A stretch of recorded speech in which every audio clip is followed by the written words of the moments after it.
प्यारे बच्चों, आज हम लोग कहानी पढ़ेंगे सम्राट अशोक की कहानी। अशोक का नाम भारतीय इतिहास में ही नहीं बल्कि सारे विश्व में एक विजेता, दार्शनिक और प्रजापालक के रूप में लिया जाता है।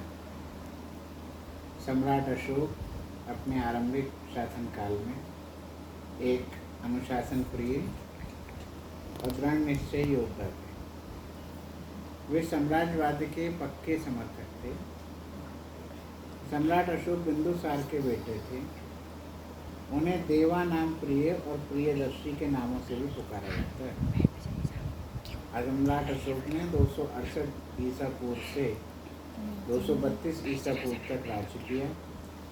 उन्होंने अपने जीवन में अनेक युद्ध लड़े, लेकिन जिस युद्ध ने उनके जीवन को सबसे अधिक प्रभावित किया वो था कलिंग का युद्ध।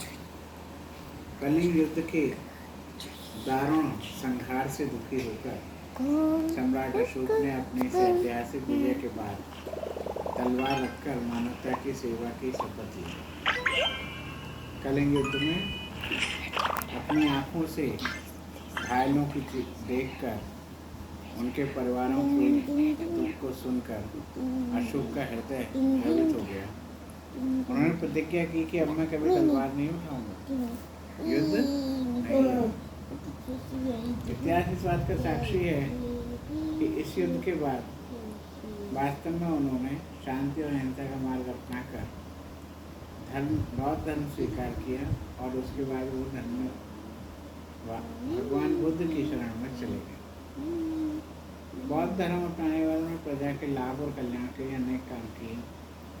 उच्च स्तरीय उदार शासन व्यवस्था करने के साथ ही उन्होंने प्रजा के लिए कुएं खुदवाए, सराय, सड़कें बनवाई और सड़कों के किनारे छायादार वृक्ष लगाए। जो अशोक युद्ध से पहले चंड अशोक के नाम से जाने जाते थे, वही बाद में धर्म अशोक के नाम से प्रसिद्ध हुए। शांति और अहिंसा के मार्ग पर चलते हुए अशोक ने बौद्ध धर्म का खूब प्रचार प्रसार किया। इसके लिए उन्होंने स्तूप बनवाए, शिलालेख खुदवाए और देश विदेश की यात्राएं भी की। भारत का राष्ट्रीय खेलों की त्रिमूर्ति भी महान अशोक की देन है। हमारे राष्ट्रध्वज के बीच में जो चक्र है वो सारनाथ के अशोक स्तंभ से ही लिया गया है। अशोक अपनी प्रजा का संतान की तरह समझते थे और बहुत ध्यान रखते थे। सबसे प्रेम का व्यवहार करते थे। उन्होंने जनहित में अनेक काम किए, जैसे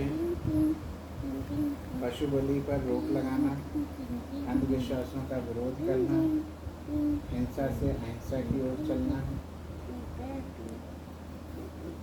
सम्राट अशोक ने जेल में सजा भुगतने वाले अपराधियों पर भी अपनी दया दृष्टि डाली और बुजुर्ग अपराधियों को सजा में कटौती कर दी। बौद्ध धर्म को राजधर्म घोषित किया। उनका आदेश था, चाहे मैं भोजन कर रहा हूँ, स्नान कर रहा हूँ,